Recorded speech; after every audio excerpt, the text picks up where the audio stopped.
Horizon. Rebuilt. Chapter 11. Horizon stood up straight and concentrated on her enhanced senses. Her augmented brain took in sounds, smells, vibrations, and magnetic signatures and compiled them into a three-dimensional map updated continually in real time. She couldn't perceive any sign of more SWAT mechs anywhere near the warehouse. There were plenty of people walking about outside, headed back to work after the end of the long night. But they were alone in the warehouse. Not one thing breathed in the entire building save for Horizon and Shawn. Once the vole had healed enough to walk, he staggered over to the container full of computers that Kali had shown them. Oh good, it's intact. Shawn bent down to inspect the gold quantum core, right where Horizon had left it. The other machines had not fared so well. Shards of plastic and silicon littered the floor, and evaporating coolant billowed out of bullet holes. Horizon fought back the urge to punch Shawn and smash the core. Jenny was gone thanks to this little venture. Was that little ball and the data inside really worth everything that had just happened? But there wouldn't be any point to smashing their prize after all they'd done to get it. She sighed and addressed Shawn. Let's just go find the power lifters and get that thing out of here. There are 2 security exosuits lying unused just a few aisles down, Samantha whispered to Horizon. There's corpses in them, Horizon thought back at her, a faint scowl crossing her features. Easily removed, the AA replied, and you won't be bothered as much if disguised as a SWAT officer. Horizon tried to remember how much damage she'd inflicted on the armor. Will we be able to repair them before reinforcements arrive? It doesn't have to be perfect, Sam added. Shawn cleared his throat. Are you okay? I'm fine, Horizon insisted. Would a SWAT suit be able to lift the core? I guess so, Shawn thought out loud. Wait, do you have one on hand? I took care of the other 2 SWAT agents, Horizon said uneasily. She led Shawn over to where she'd left the exosuits she'd cracked open, along with their occupants. The vole looked visibly sickened at the sight of blood flowing out of the suits. When he actually knelt down to examine the hole she'd made in the suit, the color faded from his ears and nose. Oh, my archons, he guessed. What did you do to them?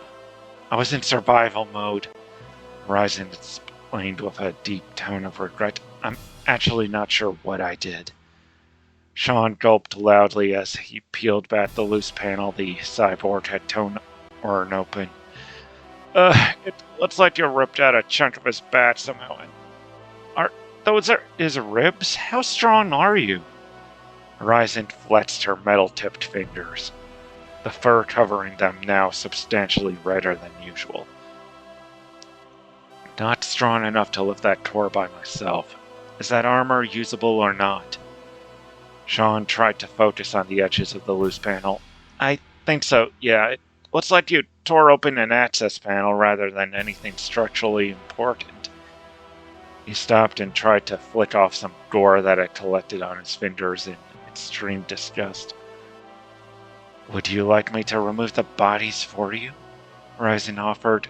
She didn't want to touch the bloody corpses much either, but she felt responsible for them and that she could handle it better than him. No, I think I can handle this. He found a release switch and popped the shoulder joints, causing the torso to open at the scapulas and release the helmet's collar. Carefully, he slipped the helmet off, revealing a white-furred canine face bearing a vacant expression with one eye still half open. Dead as a doornail.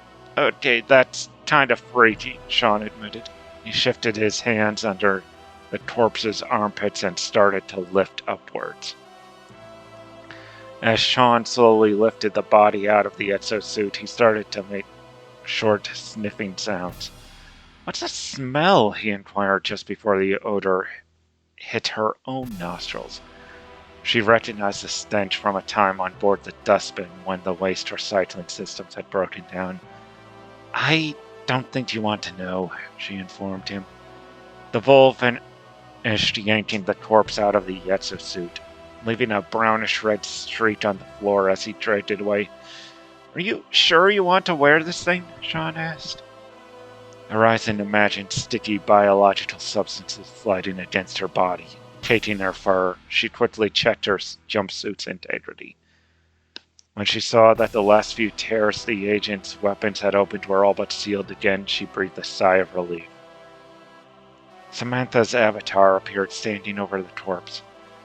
You know, your immune system could handle any infections you might pick up.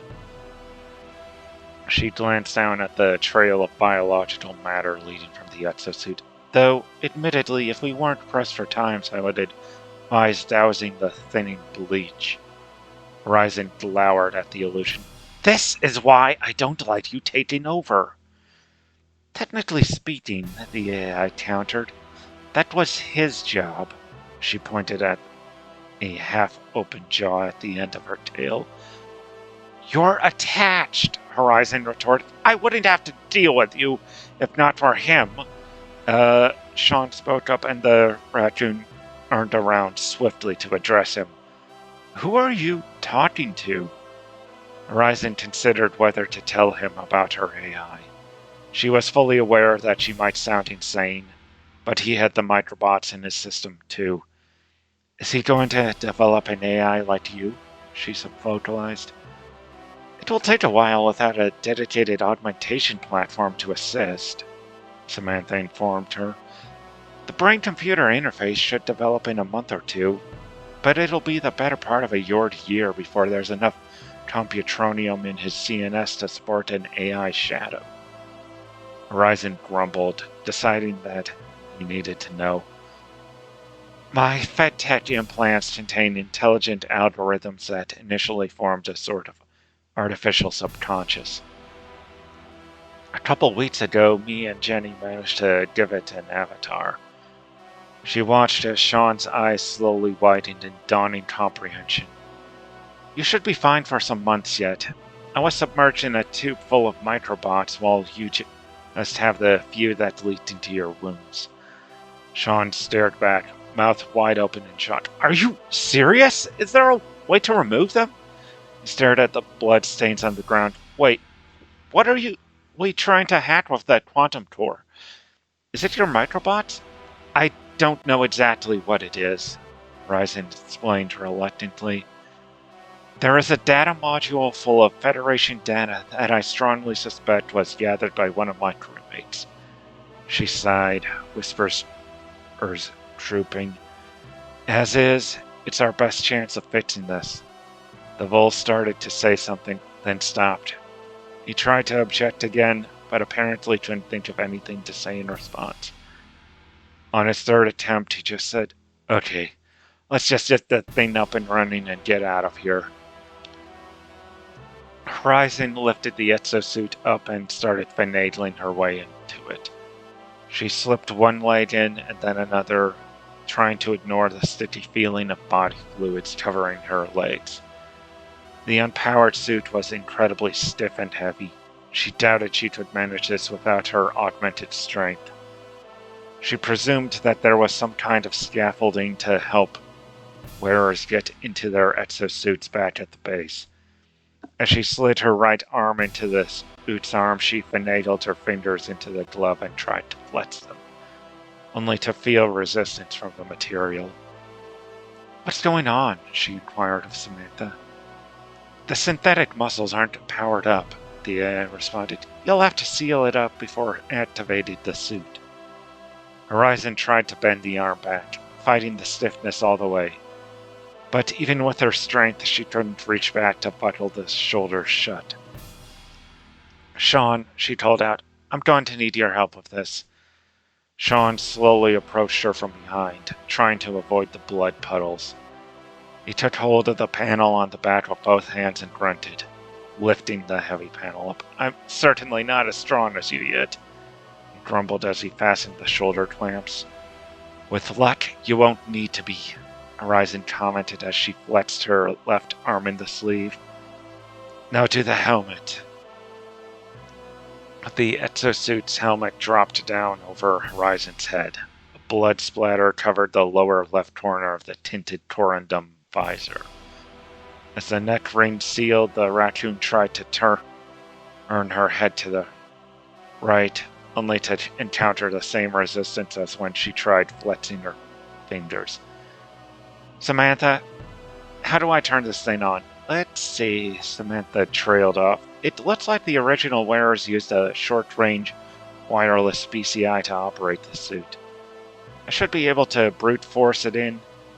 Horizon waited for 3 minutes, standing stiffly in place. Well, this is military-grade encryption, the AI retorted.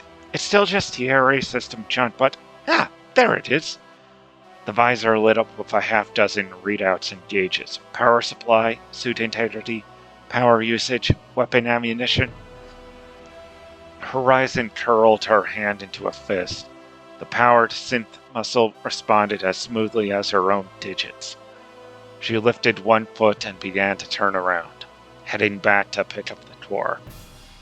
She found Shawn trying to push the core across the concrete floor, not finding much purchase on the rough textured surface. He looked up as she approached. Horizon? Yes, it's me, Horizon replied.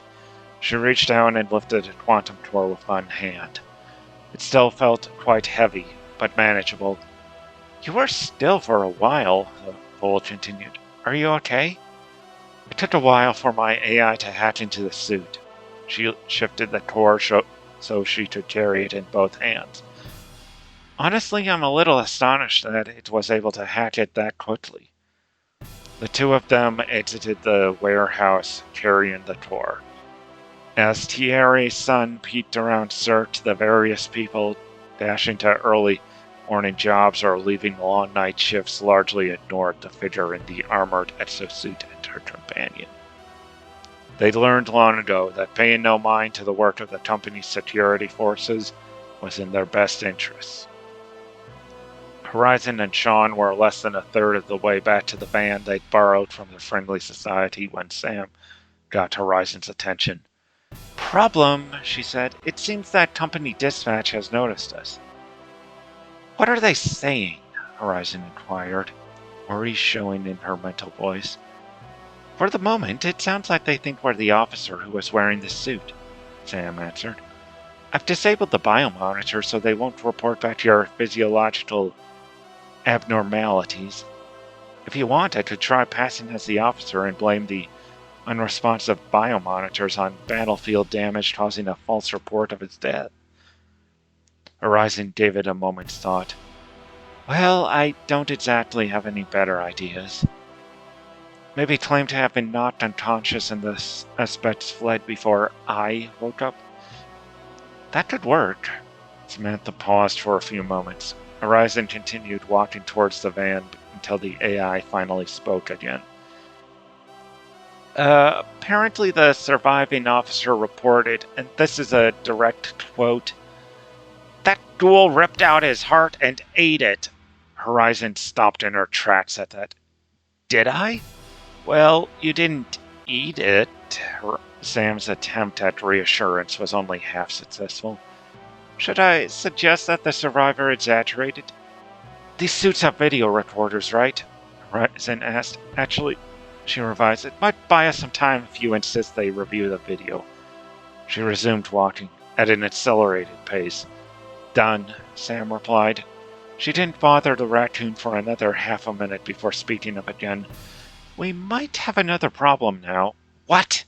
Samantha caused a bright red box to appear around the power gauge of the exosuit.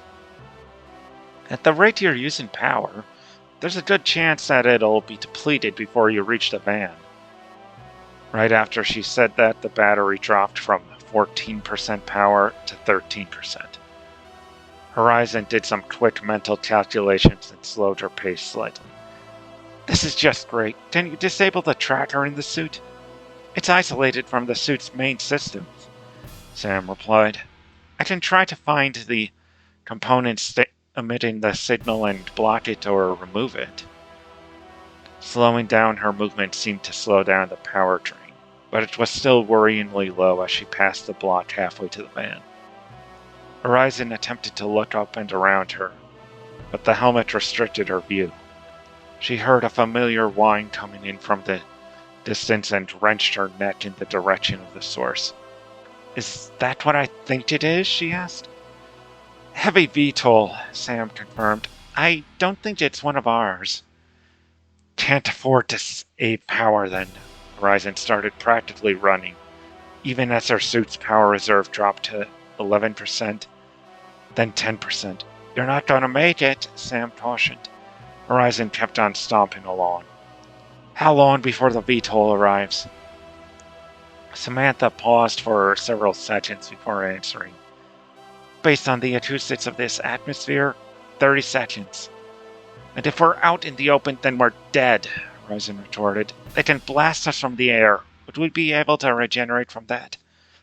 Fair point, Sam admitted. Okay, I found the source of the tracking signal. I'm about to short it out.